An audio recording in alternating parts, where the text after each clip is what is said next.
Bonjour à toutes et à tous et bienvenue dans ce nouvel épisode de Top Catch. Au travers de ce nouvel épisode, je vais vous lister 5 superstars qui, selon moi, vont revenir en 2019. Je tiens à préciser que ce classement n'illustre que mes avis personnels et qu'il est totalement subjectif. Je vais essayer de vous donner des arguments à chaque fois, mais bien évidemment, rien d'officiel concernant ces retours. Vous pouvez vous-même dans les commentaires proposer 5 superstars qui selon vous vont revenir en 2019. Premièrement, The Rock. Oui, vous avez bien entendu The Rock. Selon moi, il sera de retour et ce très bientôt. Alors je ne sais pas à quel point son calendrier et son agenda en ce qui concerne les tournages de films est rempli. Cependant, je pense que The Rock réussira à libérer un petit peu de temps pour revenir à la WWE et ce pour les mois qui viennent. Donc je pense aux alentours des mois de mars. Voire peut-être même avant, février, mars, avril, puisque tout simplement, je vois très bien The Rock dans la carte de WrestleMania 35. Vous le savez, en ce moment, la WWE rencontre des gros problèmes au niveau de ses audiences.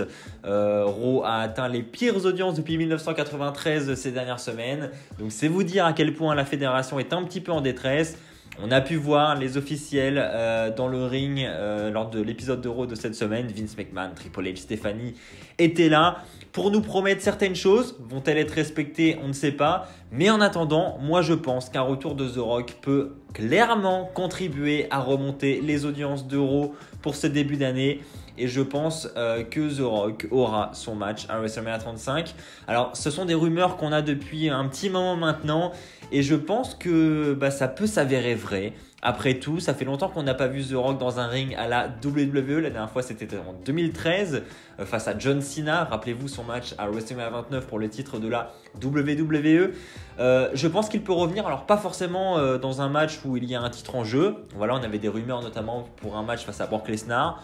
Peut-être pas aller jusque-là. Maintenant, je pense qu'il a sa place dans la carte de WrestleMania. Et vu que c'est à New York cette année, je sais pas. Je pense que c'est pas improbable et je me dis, la dernière fois que The Rock a catché, c'était à New York également, c'était face à John Cena. Je me dis, pourquoi pas revenir 6 ans après pour affronter une nouvelle superstar dans le plus gros show de l'année. On sait que la WWE pourrait être prête à mettre un très très gros chèque pour ça. Alors vraiment, pourquoi pas ? Et au passage, je l'espère parce que, perso, ça me fait plaisir de voir The Rock à la WWE. Et le voir cette année à WrestleMania, j'avoue, je ne dirais pas non. Ensuite, Batista. Alors vous le savez, nous avons eu le droit à un retour plus ou moins surprise au 1000e épisode de SmackDown. C'était certes annoncé, mais on avait la réunion de l'évolution à SmackDown avec le retour de Batista qui nous a d'ailleurs dit qu'il était très content de revenir dans sa maison à SmackDown. Et durant ce segment, on a été relativement surpris avec un face-à-face entre Triple H et Batista. Un face-à-face où on avait un petit peu de jalousie quand même. D'un côté, Batista qui dit Triple H, tu m'as jamais battu, à ce que je sache. Voilà, il y a un petit message quand même derrière ça, je pense. Et je pense que ce petit message pourrait clairement aboutir à un match à WrestleMania. Alors, ce sont des rumeurs que l'on a depuis un petit moment. On a d'un côté Triple H qui est blessé au niveau du muscle pectoral. Pour ça, je pense qu'on peut quand même remettre en question ce match. Voilà, c'est un élément qu'il faut prendre en compte. Mais d'après les dernières informations que nous avons, Triple H devrait être apte à WrestleMania. Ça va être juste, mais il devrait être apte. Et si c'est le cas, je ne vois pas un meilleur adversaire pour Triple H que Batista. C'est pourquoi, selon moi, Batista va revenir à la WWE en 2019. Mais pas pour un gros run. Je pense que ça va être pour quelques mois, voire seulement pour son match à WrestleMania face à Triple H. N'hésitez pas vous aussi à partager votre avis dans les commentaires en ce qui concerne notre ami Batista. Est-ce que selon vous il va revenir en 2019 et si oui, pourquoi, pour combien de temps? Voilà, ça peut être intéressant aussi de voir la tendance qui se dégage dans les commentaires et votre avis à vous. Ensuite, John Cena. Alors oui, John Cena, on avait l'habitude tous les ans de le voir à WrestleMania, on avait l'habitude de le voir un petit peu partout. Il était d'ailleurs un petit peu trop présent au goût de certains au sein de la fédération. Et maintenant, c'est complètement l'inverse. On a un John Cena qui est complètement absent. Donc il a fait une apparition cette année à WrestleMania 34 face à l'Undertaker, où au départ il n'avait même pas de match. Enfin, ça fait partie de la storyline évidemment. Mais voilà, c'est pour dire qu'il n'était pas si présent que ça Il n'avait pas de storyline à temps plein. Ensuite, il a fait une apparition en Arabie Saoudite. Ensuite, il est apparu en Australie. Et puis, c'est tout. Et puis, on n'a plus revu John Cena. Et puis, on a des news qui se multiplient de plus en plus, disant que John Cena ne veut plus revenir à la télévision, qu'il veut seulement apparaître en live event. C'est la dernière news qu'on avait. John Cena a révélé qu'il revenait en live event parce que le catch, ça lui manquait un petit peu, etc. Mais qu'il n'était pas prêt à revenir pour des matchs télévisés à la télévision, revenir chaque semaine. Donc on aurait un John Cena qui est absent.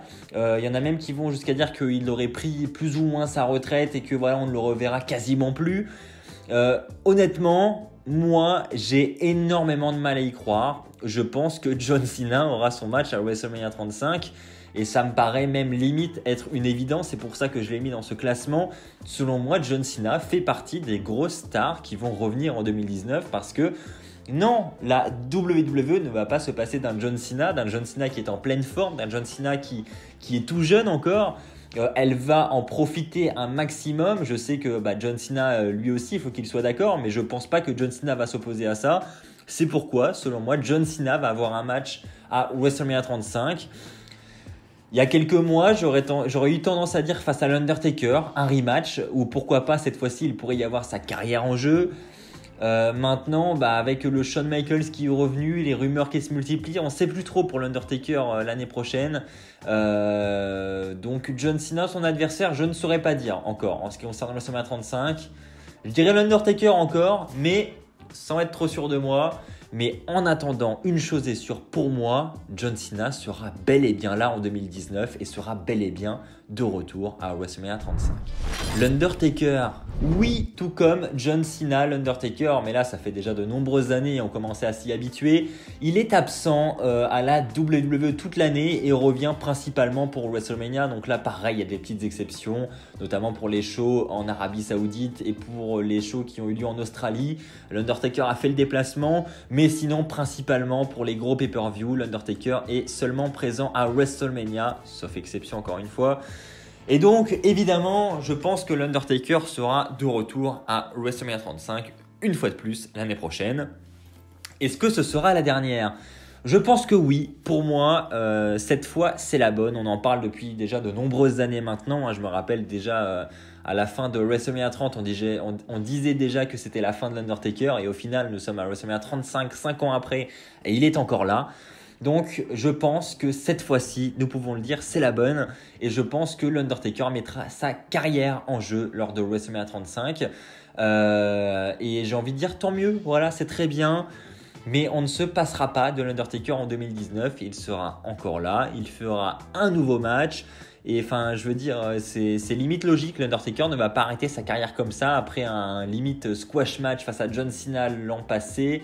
Non, il aura un autre match, j'en suis quasi sûr. Et comme je viens de vous le dire, pour moi, ce serait face à John Cena. Mais sans conviction, il y a encore Shawn Michaels qui tourne autour. Il y en a qui parlent de Braun Strowman également. Voilà, il y a des tas de possibilités. Donc on ne sait pas qui pourrait affronter l'Undertaker. Mais en attendant, une chose est sûre, selon moi, il sera de retour en 2019. Et enfin, pour terminer, Chris Jericho. Alors, pour ceux qui suivent un petit peu les fédérations indépendantes, il faut savoir que Chris Jericho est encore champion à la NJPW. Alors, pour être tout à fait honnête, je ne suis pas du tout cette fédération, je m'informe juste un petit peu. Et donc voilà, il faut savoir que ça peut être un obstacle pour un retour à la WWE, mais je l'ai quand même mis dans ce classement parce que selon moi déjà il ne va peut-être pas rester champion là-bas une éternité et que si la WWE l'appelle, Chris Jericho va peut-être, je ne sais pas, le contrat qu'il a signé avec la NJPW pour être tout à fait honnête. Maintenant, je pense que son règne peut être terminé très rapidement et je pense même qu'il peut signer un contrat exceptionnel avec la fédération de Stamford, un contrat qui peut stipuler qu'il peut apparaître dans d'autres fédérations et défendre le titre qu'il détient dans notre fédération. Voilà, c'est des situations qu'on a déjà vues, notamment avec Pete Dunne, notamment, qui était champion, c'était un petit peu différent, mais ça ressemble tout de même. Il était champion à la WWE, champion UK, et on on l'a vu apparaître dans d'autres fédérations indépendantes en même temps. Donc voilà, c'est pas forcément un frein. Je pense que si la WWE tient vraiment à ses audiences et qu'elle tient à attirer des gros noms pour faire monter ses audiences, elle peut sortir des contrats comme ça m'étonnerait pas. Donc Chris Jericho, c'est quand même un grand nom, c'est un beau nom dans l'affiche de WrestleMania 35. Donc en pleine route to WrestleMania, si la fédération est en difficulté, je vois bien un Chris Jericho qui est de retour pour aider à remonter les audiences et pour avoir une bonne rivalité et un bon match à WrestleMania, parce que ça reste tout de même Chris Jericho. Et des matchs décevants de Chris Jericho, ils sont tout de même rares, je trouve. Donc oui, je pense qu'il reviendra en 2019 et oui, je pense qu'il nous offrira encore de bons moments. Et j'espère qu'il reviendra. Voilà, c'est ainsi que va s'achever cet épisode de Top Catch. J'espère réellement qu'il vous a plu. J'insiste encore une fois, mais n'hésitez pas à proposer dans les commentaires selon vous les superstars qui reviendront en 2019. Ça va être intéressant de voir les noms qui reviennent et qui se dégagent. Encore un grand merci à vous tous pour votre fidélité. Si cette vidéo t'a plu, n'hésite pas à t'abonner et n'hésite pas à lâcher un petit like. Je vous remercie encore une nouvelle fois pour votre fidélité. Nous sommes plus de 40 000 sur la chaîne, c'est tout simplement incroyable. Un grand merci à vous tous. On se retrouve très vite. D'ici là, portez-vous bien et n'oubliez pas, soyez toujours très fiers d'être fan de catch. Allez, bye tout le monde.